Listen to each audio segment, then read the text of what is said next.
Hello everybody, this is Jen. It's not late night with Jen. It's dark, but it's not late night. It's only 9:25.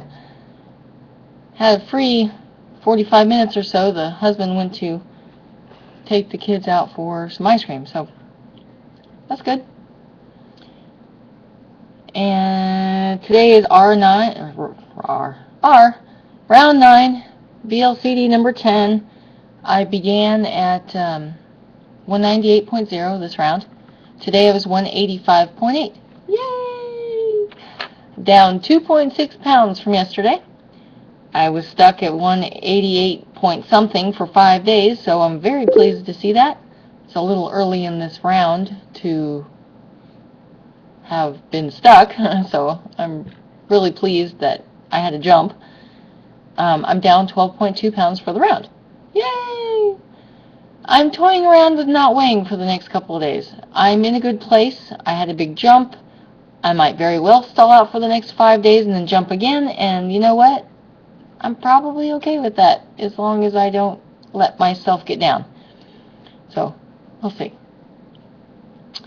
My menu for today, I had leftover vindaloo from yesterday, from last night, for lunch, and maybe it's the magical meal since I had to jump down. I don't know. It was really just spicy tomato sauce, Indian spices, garam masala, that kind of thing.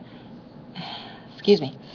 And chicken and rice that was, cauliflower that looked like rice, so it was nothing special. But it was good.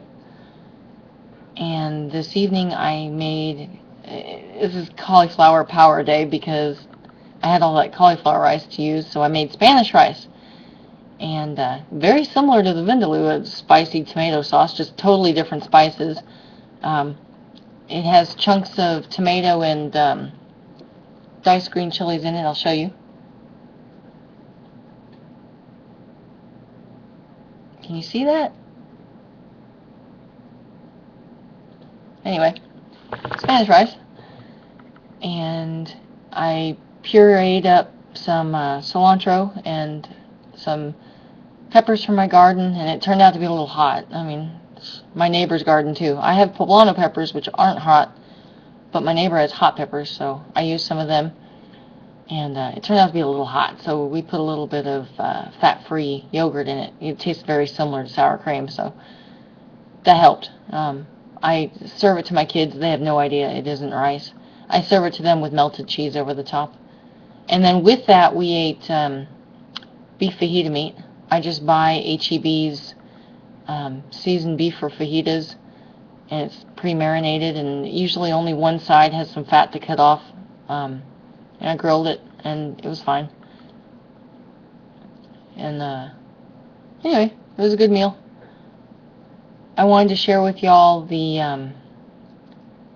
one of the best P3 chocolate cakes that I know of, that I've tried. I've made it twice, and it's fabulous. I usually just put sugar-free whipped cream, freshly whipped cream on top as a frosting, and it's really easy. And it's kind of, there's nothing hard to find in the recipe, so it kind of makes it a recipe that anybody can just go to their local store and find the ingredients for. And I'll share that in a link below. And also I wanted to share my favorite, it's very good, but my favorite because it's simple to make, biscuit recipe. And the post that it comes from is called Super Simple Biscuits. She technically calls her recipe Fluffy Biscuits. I call them Super Simple. It's easy to remember. It's super simple to remember. And you can take the dry ingredients, it's not that many, and make little baggies of them, so all you have to do is add the wet ingredients, and the wet ingredients are unsalted butter and egg whites. And you can buy the jugged egg whites or save yolks for another day or whatever. That's all there is. I've even made it with egg white powder, the Deb L brand, and made that dry, and all you have to add is butter. And I brought that out of town with me when I stayed at somebody else's house, so I can just whip up a batch really quickly. It makes 4 biscuits, 3 or 4 depending on how much you want at a time, and you put the 2 in the refrigerator for the next day, and the next day you're good to go, you know. So the thing about this recipe is the dough is a little bit thinner than normal biscuit dough. So in the recipe, you don't want to make it thicker because then the biscuit comes out dry.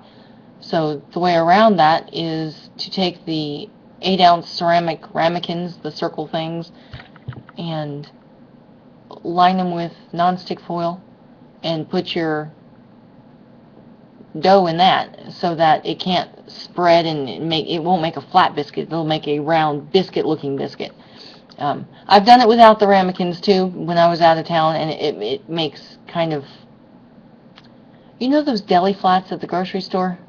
It makes bread kind of like that. You can still slice it in half and use it for a sandwich. Some people may prefer that, but if you want a biscuit size looking thing, use the ramekins. And then for the last 5 minutes of baking time, pop the biscuits out and flip them over, or put them on more foil on the baking sheet and, you know, have them upside down so that the bottoms, who have been in that ramekin, can dry out and bake a little. And that's the hardest part of the recipe. It's really very, very simple. And they're quite good. A little bit of sugar-free jelly or sausage and egg or whatever you want to do with it. So that's what I have to share for today. I will see y'all tomorrow. Bye.